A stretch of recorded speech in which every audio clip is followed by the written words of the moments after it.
हमारा निजी रूप में प्रेमचंद अग्रवाल जी से कोई वैमनस्य नहीं है। और दूसरा, मैं इस प्रदेश की जनता को आगाह करना चाहता हूं कि भारतीय जनता पार्टी प्रेमचंद अग्रवाल जी के बहाने इस प्रदेश में मैदानी और पहाड़ी राजनीति को विपरीत दिशाओं में ले जाने का प्रयास कर रही है। इसको इस तरफ न माने। हम प्रेमचंद अग्रवाल जी की उस भावना का विरोध करते हैं जो उन्होंने विधानसभा में प्रदर्शित की, और हम रितु खनूड़ी जी की, पुष्कर सिंह धामी जी की और भाजपा के प्रदेश अध्यक्ष जी की जो उन्होंने साथ दिया, प्रेमचंद अग्रवाल जी का उस भावना में साथ दिया, उसका विरोध कर रहे हैं। अब पहाड़ी मैदानी कहाँ से हो गया?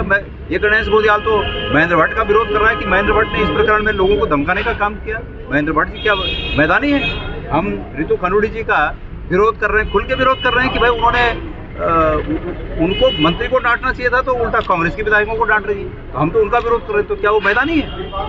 तो सवाल यह है कि मैदानी पहाड़ी की बात में न जाए, इस भावना का विरोध होना चाहिए। और जब तक जिन नेताओं का मैंने नाम लिया वो सरेआम उत्तराखंड की जनता से माफ़ी नहीं मांगेंगे, तब तक हम इनके खिलाफ आंदोलन करते रहेंगे और हम तब तक चुप बैठे। आपको लगता है इन्हें पद से हटा देना चाहिए? अच्छी बात है, हम तो मांग कर रहे हैं माफ़ी मांगे।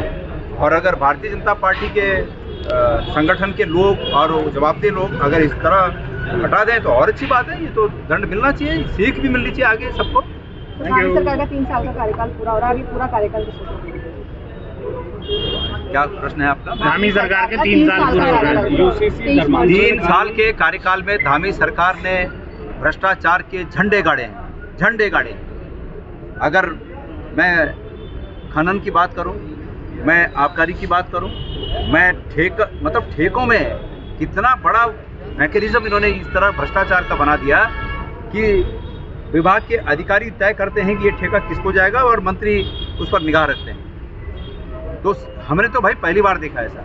और मैंने एक बार कहा था और उसको आज रिपीट करना चाहता हूं कि एक सरकार के द्वारा किए गए भ्रष्टाचार की परंपरा कहीं आगे आने वाली सरकारों के लिए एक पैटर्न न बन जाए, ये परंपरा न बन जाए, ये इनके द्वारा किए गए अनैतिक कार्य कहीं आगे के लिए परंपरा न बने। मुझे इस बात की चिंता है। और अगर ऐसा हुआ तो उत्तराखंड ऐसे ही बर्बाद हो गया और बर्बाद होने की कगार पर है। तो मैं ये कह रहा हूँ कि 3 साल में सिर्फ और सिर्फ 4 को 8 किया, इसके अलावा कुछ नहीं किया, 8 किया। ठीक है, ठीक है। सर, कांग्रेस आज से कुटुंब कार्यक्रम की शुरुआत कर रही है, कितनी ये मददगार होने वाली है आगामी चुनावों में? जी क्या कुटुंब कार्यक्रम की शुरुआत आइडिया कांग्रेस जो आपको कांग्रेस कुटुंब का मतलब ये है कि मैं कांग्रेस परिवार में हम जो सीनियर लोग हैं उनसे संवाद स्थापित कर सकें। अगर कोई ऐसे लोग हैं कि भाई अतीत में वो परिवार कांग्रेस के लिए समर्पित परिवार रहा, लेकिन अब अभी